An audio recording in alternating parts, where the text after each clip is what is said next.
તો મિત્રો અંગેનીબેનને મારવાની ધમકી મળી છે।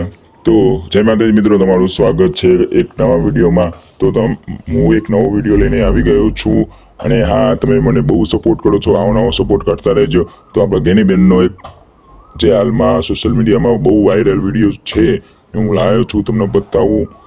તો તમને સારો વિડીયો લાગત મારી એક જ રિક્વેસ્ટ છે કે તમે મને સપોર્ટ કરતા રહેજો અને આવા વિડીયો જોવા માટે સબસ્ક્રાઇબ કરતા રહેજો। તો તમને ચલો આપણે આ વિડીયો ચાલુ કરીએ। તો અમુક ભડવાઓ માટે ખાસ જે રાજકારણમાં આવીને અવારનવાર કોઈ પણ સમાજ ઉપર ટિપ્પણી કરી નાખે છે, તો ભાઈ અત્યારે ગેનીબેન ઉપર ટિપ્પણી કરી છે કે સાડુના પલ્લુમાંથી ખેંચીને તમે સીટો લીધી છે। તો કોઈ પણ સમાજની બેન દીકરી હોય, તમે રાજકારણમાં આવીને જે કોઈ પણ સમાજને ટાર્ગેટ કરો છો ને તે કરે જો। હું તમને ખુલ્લી ચેલેન્જ આલું, જે કરતા હોય કરે જો ને કે રોડ ઉપર બુઘડી મારવામાં આવશે। જો અવારનવાર તમે જે કોઈ પણ બેન દીકરીઓ સમાજ ઉપર તમે ટિપ્પણીઓ વારંવાર કરી નાખો છો એ રાજકારણમાં તમે આવીને, તો તમે જે કરતા હોય કરે જો। બાકી હું પ્યોર ભાજપી છું। ગેનીબેન ઊભા હતા ત્યારે મેં ગેનીબેનને વોટ આપ્યું હતું, ત્યારે મેં સમાજ જોઈને વોટ આપ્યું હતું, આ વખતે પણ મેં સમાજ જોઈને જ વોટ આપ્યું છે। તો અને તમે એમ કહેતા હતા કે ભાઈ એના ગઢમાં ભાઈ સીટો જીતીને લાયા છો, તો ભાઈ એ ઠાકોરના લીધે સૌથી વધારે ઠાકોરોને ટિકિટ મળે છે ને સૌથી વધારે ઠાકોર જીત્યા છે। તે તમારા મનમાં તમે જે વિચારતા હોય ને કાઢી નાખજો। બાકી તમારે તો માફી આજે માગવી પડશે ને કાલે માગવી પડશે। બાકી બેન દીકરી ઉપર જો કોઈ વાત આવી તો નહીં છોડવામાં આવે। જય માતાજી, જય ભવાની। જે પ્રમાણે ગુજરાતમાં ભારતીય જનતા પાર્ટીનું શાસન જ્યારથી સ્થાપિત થયું છે ત્યારથી અનેક જગ્યાએ વાણી વિલાપ થઈ રહ્યો છે। અમારા ઠાકોર સમાજનું ગૌરવ, ઠાકોર સમાજની દીકરી ગેનીબેન ઠાકોર, એમના પાલવના શેડાની જો વાત કરવામાં આવે તો કેટલી નિંદનીય વાત છે। પોલિટિકલ રાજનીતિ, હાર જીત બધું હોઈ શકે સાહેબ, પણ કોઈ બેન દીકરી ઉપર આ પ્રકારનું અસભ્યતા વર્તનનું ભાષણ કરવું એ કેટલા અર્થે યોગ્ય છે? મારી ઠાકોર સમાજને અને સર્વ સમાજના લોકોને અને તમામ મતદારોને મારી વિનંતી છે કે હવે આ ભારતીય જનતા પાર્ટીનું શાસન બહુ થઈ ગયું। આવા વાણી વિલાપ, દાદ ધમકી જે પ્રકારે રાજનીતિ કરી રહી છે તે એ રાજનીતિ બરાબર યોગ્યતાવાળી રાજનીતિ નથી। રાજનીતિમાં હંમેશા ન્યાય હોય, રાજનીતિમાં હંમેશા એકબીજાને પ્રશ્નો ઉત્તરી હોય, ના હોઈ શકે એવું નહીં, પણ આવી હદની રાજનીતિ કરવાથી ક્યાંક ને ક્યાંક સામાજિક ધ્રુવીકરણ પણ થાય છે, ક્યાંક સમાજમાં મોટું નુકસાન પણ થાય છે, ક્યાંક એકબીજી પાર્ટીની અંદર ઈગો હર્ટ પર પણ આવી અને ખોટા વર વિગ્રહ ઉભું થવાનું કારણો ઘણી વખત ઉભા થતા હોય છે। એટલા માટે ભારતીય જનતા પાર્ટીના જે ગુજરાતના અધ્યક્ષ છે એમને જે પ્રમાણે વાણી વિલાસ કર્યો છે એનું મને યોગ્ય લાગતું નથી અને આ વાણી વિલાસનું માનનીય અધ્યક્ષશ્રીએ માફી પણ માંગવી જોઈએ એવું મારું સ્પષ્ટ માનવું છે। મિત્રો, ભારતીય જનતા પાર્ટીમાં એકથી એક ગજબ નમૂના ભર્યા છે। એક પ્રદેશ પ્રમુખ એમના બુટલેગર હતા અને બીજા પ્રદેશ પ્રમુખ મિસ્ટર વિશ્વકર્મા, જગદીશભાઈ પંચાલ, એ આમ તો મારા વિધાનસભા વડગામના છે। આજે મને બહુ જ ગંદા પ્રકારની વાત અને ગંદા પ્રકારની ભાષાનો પ્રયોગ માનનીય ગેનીબેન ઠાકોર બનાસકાંઠાના કોંગ્રેસ પક્ષના મારા સાંસદ માટે કર્યો। એમણે એવું બોલ્યું સત્તાના અહંકાર અને ઘમંડમાં કે ગેનીબેનની સાડીના પાલવમાંથી અમે બધું આંચકી લીધું। કોઈ સ્ત્રીની સાડી અને એના પાલવમાંથી કશું ખેંચી લેવું, કશું આંચકી લેવી, આવી અભદ્ર અશ્લીલ ભાષાનો પ્રયોગ એ કોઈ પણ રાજકીય પક્ષના નેતાના મોઢે શોભતો નથી। આ ગુજરાતની પ્રત્યેક બેન દીકરી માતાઓનું અપમાન તો છે જ, પણ આખા ઉત્તર ગુજરાતના ઠાકોર સમાજને કહેવા માંગુ છું કે તમે બધા જ તાકાત બતાવો અને આપણી બેન, બનાસની બેન ગેનીબેનની સાડીના પાલવ વિશે જેણે આવી ગંદી કોમેન્ટ કરી છે એને જડબાતોડ જવાબ આપવો જોઈએ।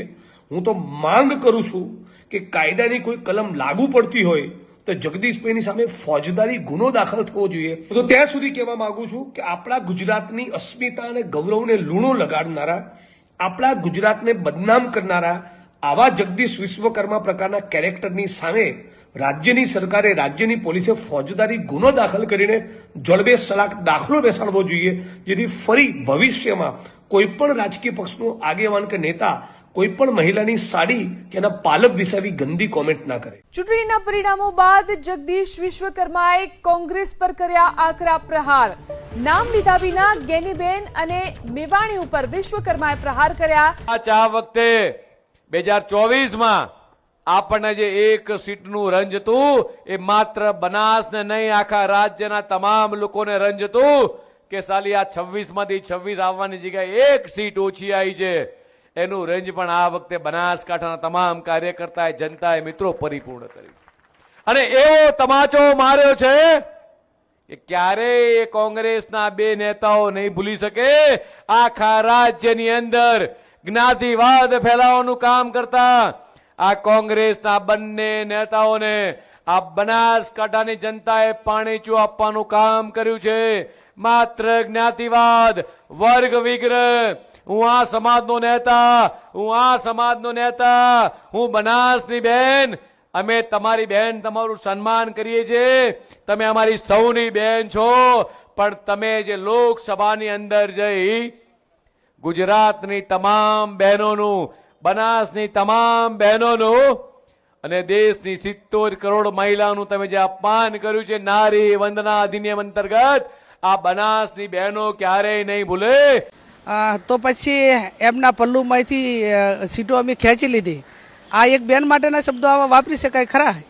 અને એ શબ્દો જ્યારે એમણે વાપર્યા છે ત્યારે હું માનું છું ત્યાં સુધી કદાચ એમને વધુ પડતી સત્તાનો કદાચ પાવર હશે.